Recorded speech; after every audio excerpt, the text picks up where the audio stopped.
All right, you got your... Oh, yeah, that's right. Okay, is this thing on? Yeah. Awesome. All right, so I'm not sure how I drew the short straw, and I got the immediate post-lunch speaking slot, but I'm going to do my best to keep this at least somewhat entertaining. Wow. For those who already were up here, what do I do? The green button. The green. There are two green buttons. Thank you. Okay. All right. So I've really enjoyed hearing from all the other talented speakers and presenters. A lot of really exciting, aspirational, inspirational ideas. This is not that. Okay? The goal here is to give you something very tangible that you can hopefully take away and put into practice, like, immediately. So this is just my thing. I don't know. So help! My HRIS is showing its age. What do I do? I'm going to tell you. All right, so I'm just going to plow through this market, the agenda, excuse me. Let's talk about the HRIS market. So for anybody who's had the pleasure or displeasure of having to go out and engage the market for a new HRIS tool, some of these things will be painfully familiar. For those who haven't had that pleasure, well, this is what you have to look forward to. So, hey, there's good news, there's bad news, right? As with anything in life. I'll take you through some of the things that I think about when I look back on my experiences. So here's what they promise you, right? A rapid deployment. It's a template, it's easy. You set it up, and off you go. If only that were true. I would say not if you want it done right. So you can't rush perfection.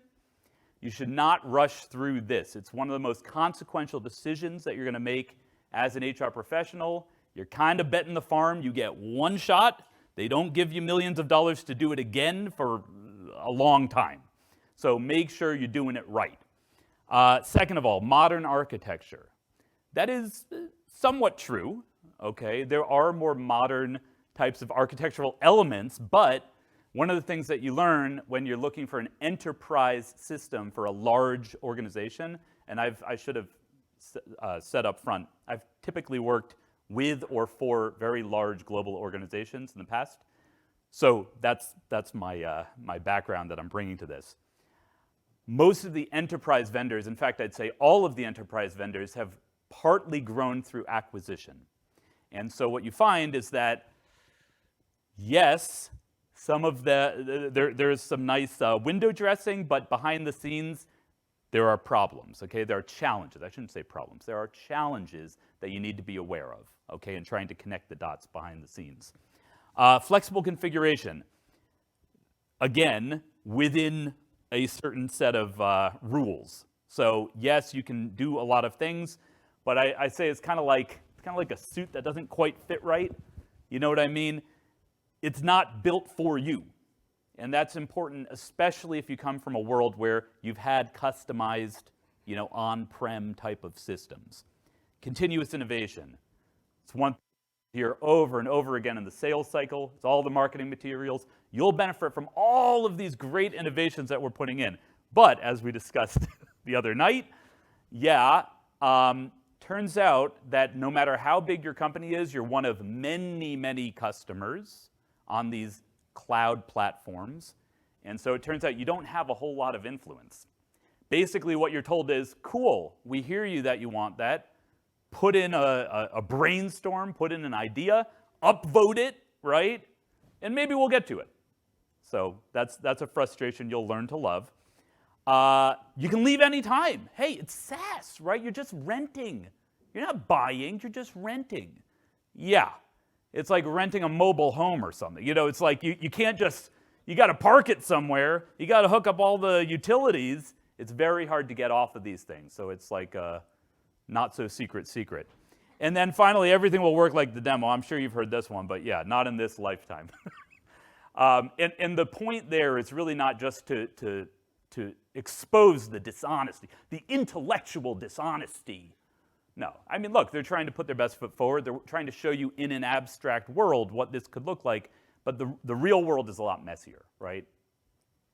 So you got to just sort of, I'm going to fast forward to some of the points that I want to make at the end, but make sure you have somebody that's actually done this to advise you, whether it's the person leading the whole project or bring in some educated experts that can help you to steer clear of some of those promises.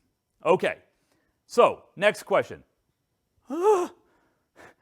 I got approval, what do I do now, right? Where do I start?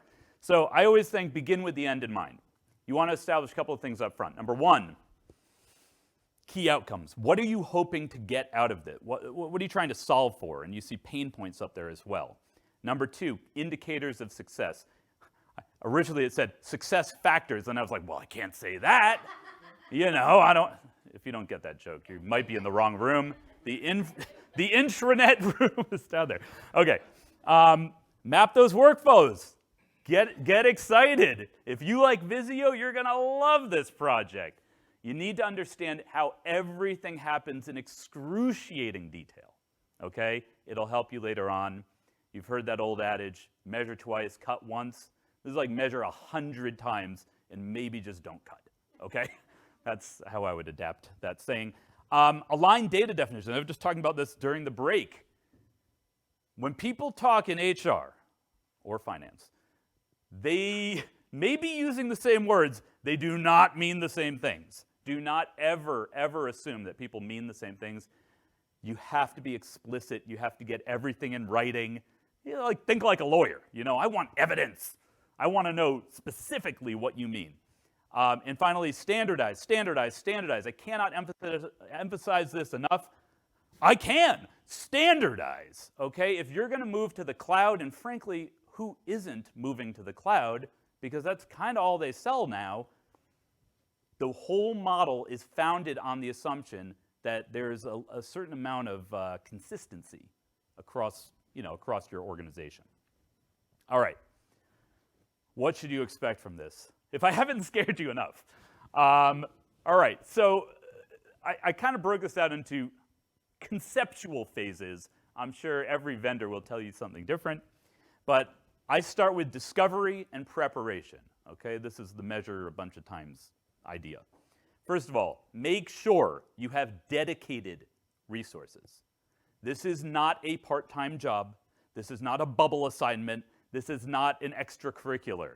This is something that will consume your entire life, not just your work. So make sure that the people that your core team, they have to be dedicated to nothing but this. Absolutely essential. Number two, choose a partner. That's sort of underselling it.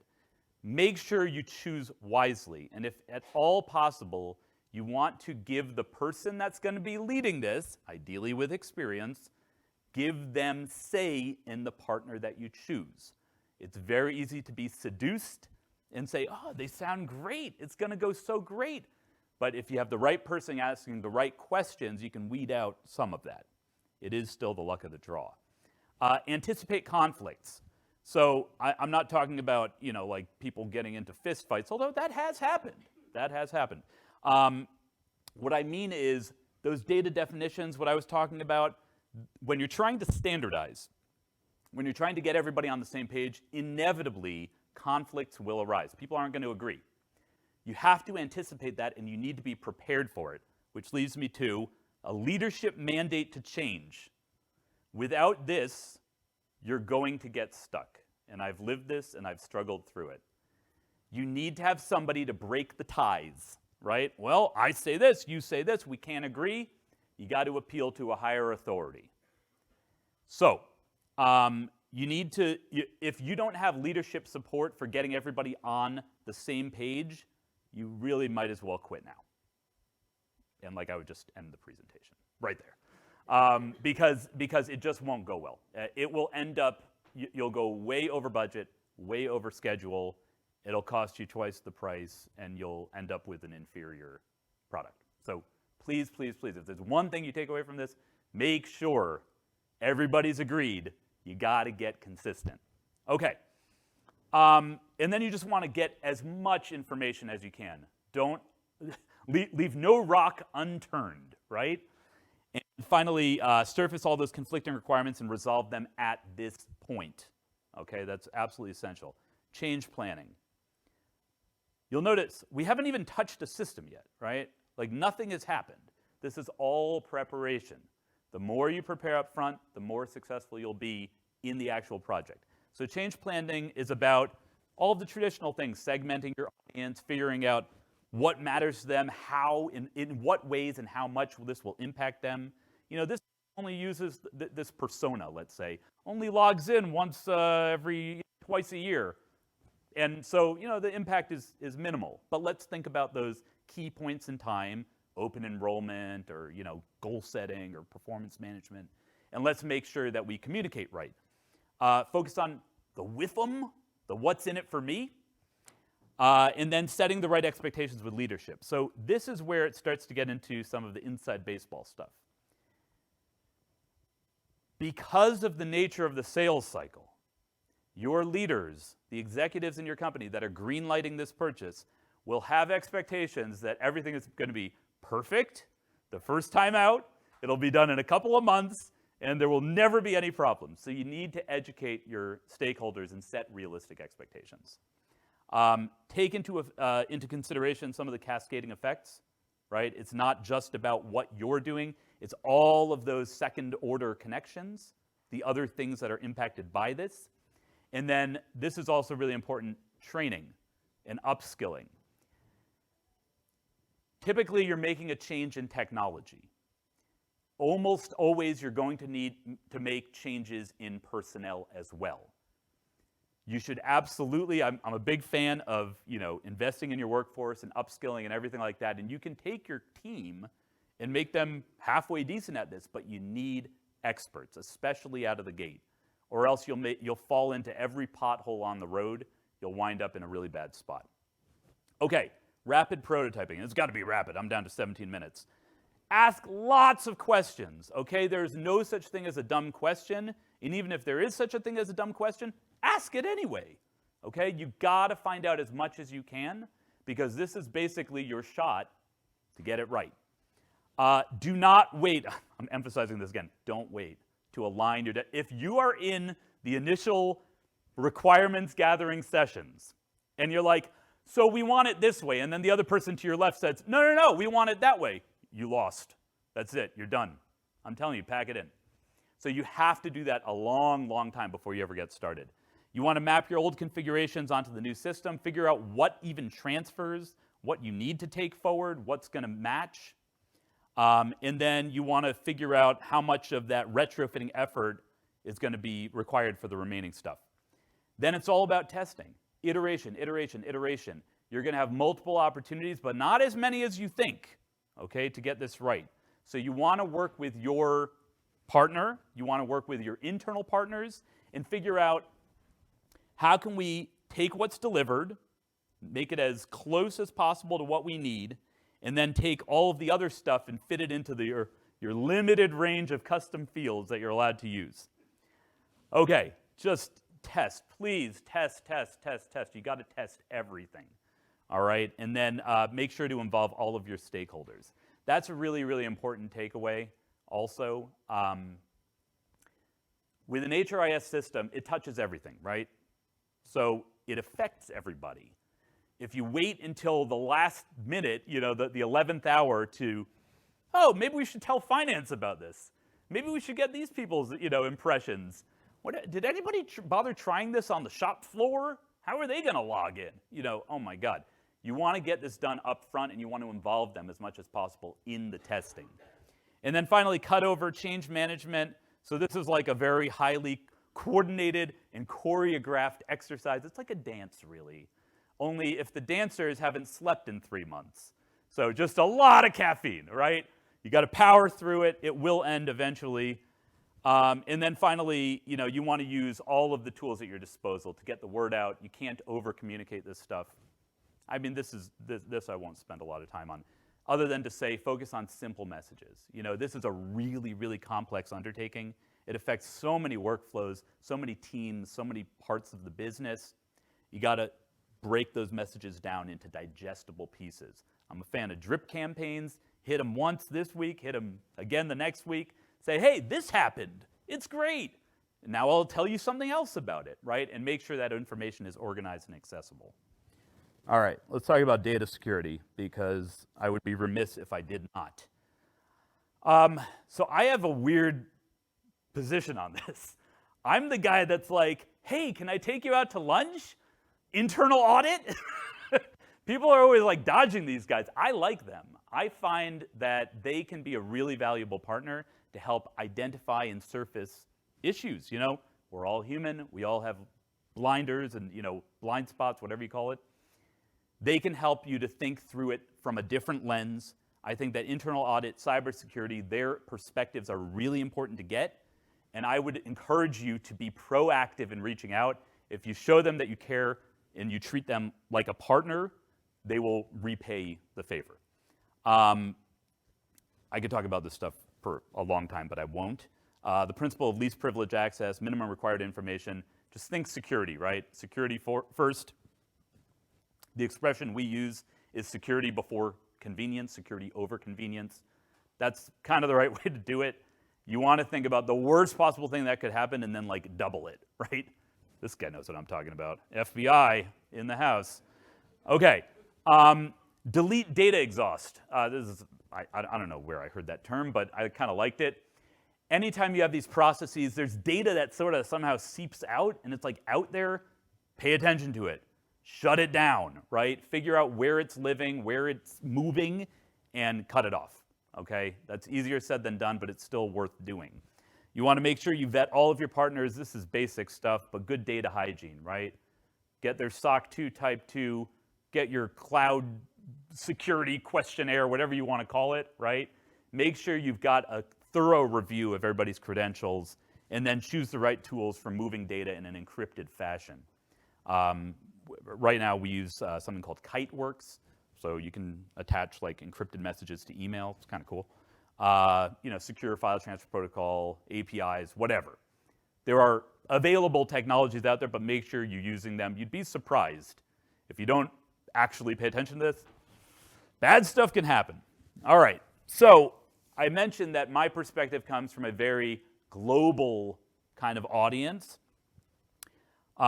You got global challenges, you got global solutions. So this is how I do it. This is how I've done it. First of all, you want to have regional representation. And those regional representatives, you say, oh, EMEA, right? EMEA, that's like 80 countries, you know? Okay, so you need sort of like that work breakdown structure. You need to take your divisions, you need to subdivide them. You want to have country representation, you want to have regional representation. It's a little unwieldy, like my company right now, we're in 52 countries. Previous one was in 65. You know, like it's hard to have a project team with 80 people on it. So you get regional representation, but they have to get the updates. They need to be able to speak knowledgeably to, this is why I told you, this is a full-time job for anybody on the core team. Okay, make sure that when you're mapping integrations, you do it centrally, okay? If you leave this to individual countries or even regions, somehow, I'm telling you, things don't get communicated, okay? So you want to have somebody centrally on the project team that's responsible for looking across the whole world and making sure everything is accounted for. Well, wait, I don't see a payroll integration for Morocco. Do we not pay people in Morocco? Okay, well, what is that? Where is it? So you need somebody looking centrally and kind of owning that list. Be mindful of data privacy. So this should not be news to anybody in this room, I don't think. But you're going to need data processing agreements to move data between, across borders. In some places, China, Russia come to mind. Data localization laws, right? It gets really complex, and I'll tell you, I'm not going to tell you what to do. Talk to your lawyers. Everybody interprets the law a little differently, and just hope for the best. Okay, there are strategies and solutions for those kind of complications. You can see me after if you want to know details. Any change that you make in Europe is going to require a Works Council agreement. That can take a long time. They don't like being consulted last. So go and talk to them. Make sure you're clear about here's what we're doing, here's why we're doing it. Do we have your blessing? And just go through the process, but don't leave that till the end. It will stop you in your tracks. You literally cannot proceed legally if they say, no, we don't agree. And then translate, right? But when I say translate, I'm talking obviously about like the user guides, all of those marketing materials, the communications, but even things that you wouldn't necessarily think of right up front. A lot of these HRIS tools, they say, oh, we're available in 37 languages. That's cool, but the moment you change a label, we don't call them employees, we call them team members. Okay, cool, what's team member in 37 languages? You have to update the language model, okay, so don't take that for granted. All right, I'm almost there. Lessons learned, because I want to leave time for Q&A. I told you, this is supposed to be for you guys. Lessons learned. All right, number one, time to value. It's really, really important that you demonstrate value as quickly as possible. Those expectations I mentioned, they don't go away. You can try to mitigate and control them, but they don't go away. So find the quick wins, right? Especially the problems that nobody's been able to solve. Well, it turns out you just need like a more modern system and you can solve them. Find those and promote the heck out of them. That's really important. Number two, honor your commitments. So whatever commitments you do make, you sure as heck better deliver on them, all right? Because otherwise you lose credibility and people get really frustrated. Emphasize those key messages, the what's in it for me's, the quick wins. You want to be a big cheerleader. It's all about marketing, right? You got to think like a marketer. And then I like this expression. I think I used it last night, so apologies for anybody who's heard this already. Don't let perfect be the enemy of good. It's not going to be perfect. I'll tell you right now. It's never going to be perfect. That's a myth. But you can still do a lot better than what you had before, and that's the stuff you want to emphasize and celebrate. Number two, don't blink. Okay? Really. A lot of stuff can happen when you're not paying attention. So it's really essential. I don't even know why this analogy popped into my head, but when you're weeding, I don't do this much. My wife would like it if I did. You got to get the weed from the root, okay? You don't want to miss anything. If you miss anything, it's going to come back, I assure you. And just like a weed, it's going to be ugly and it's going to be bigger and worse than before. So when we're talking about standardization, when we're talking about transformation, when we're talking about alignment and getting more consistent, you have to do it all the way across the board. You miss, then you miss. The value of project management. Okay. I have been through this with really, really good project management. I've been through this with really, really bad project management. Only advice I can give you is find great project managers, and if you have a bad one, get rid of them immediately. Don't be like, well, let's give it a month. We'll see how it goes. Maybe it'll get better. It won't get better. You'll know if you have a good one, and it's absolutely essential. Outside of change management, which I'm a big, big advocate for, no money you spend will have a better ROI than your project manager. Find the best project manager you can possibly find. Beware of shadow IT. Okay, I heard some Yeah. So this is a real thing. Sometimes it's formal structures like, oh, our division, they have their own IT people and they kind of do their own thing. But you really need to have control over the whole situation if this thing is going to succeed, because otherwise it tacitly allows people to opt out. They can say, yeah, we're on board. All right, let's just do our own thing over here. You have to shut those down, and when you find them, you need to report them. I don't know what else to tell you. It's kind of unpleasant, but that's the only way this thing works. And then expect turnover. This is something that actually, I don't know, I have found that very few people anticipate this. As those skill needs change, whether you're upskilling or not, people read the writing on the wall or they're just uncomfortable. Hey, I've always been a this kind of person. I'm not sure I see myself as a this kind of person. You're going to lose talent.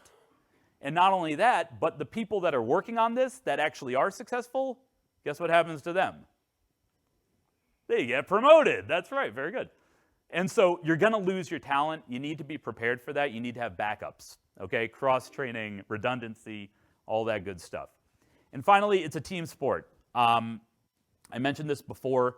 Because this is so interconnected, right? Because everything affects everything else within the world of HRIS, all of those different stakeholders, you want to get them involved and listen to them. Actually listen to them. The earlier and the more, the better. You have to do it within the context of the project objectives. You got to be realistic about timing and about what's possible and what's not possible, but get them involved and honor and respect their perspective. The other thing you should just be aware of is there will be other functions that kind of, the tail wagging the dog, right? It's like they're going to be helping to set your agenda, so you may as well just embrace it. There are different power structures in every organization.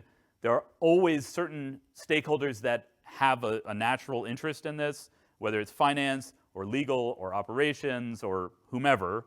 And you need to just understand, you need to make space for their priorities alongside yours.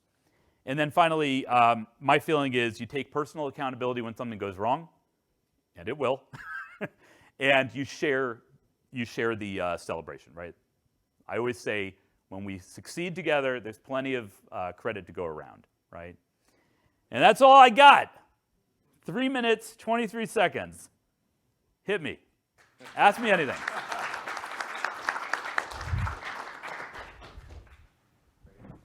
Okay. So I know you didn't leave this out on purpose, but documentation. Nah, not important. So but not only Yeah. process documentation and then making that visible to other people, but system documentation of the decisions that were made, how the system's set up, what fields are being used for, right? Talk about Yes, that. Yeah. thank you. We're going to give a co-writing credit to Dr. Moon.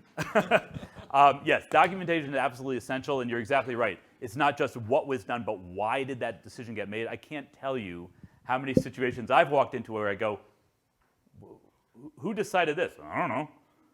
What was that about? Nobody knows, right? So it's important to understand that context because it comes out eventually, but it's really painful to figure it out. So yes, very, very well said.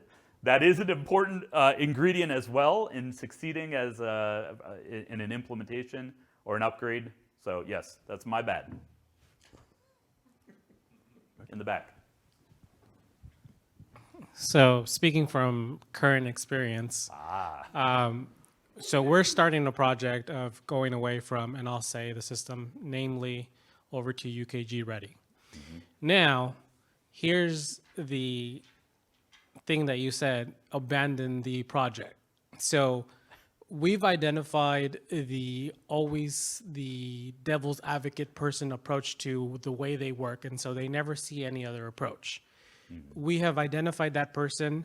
That person was identified as not a project leader, however, expressed to our VP of HR, the head of the accounting department, that they still have an interest in being part of this project, continuing to upskill themselves.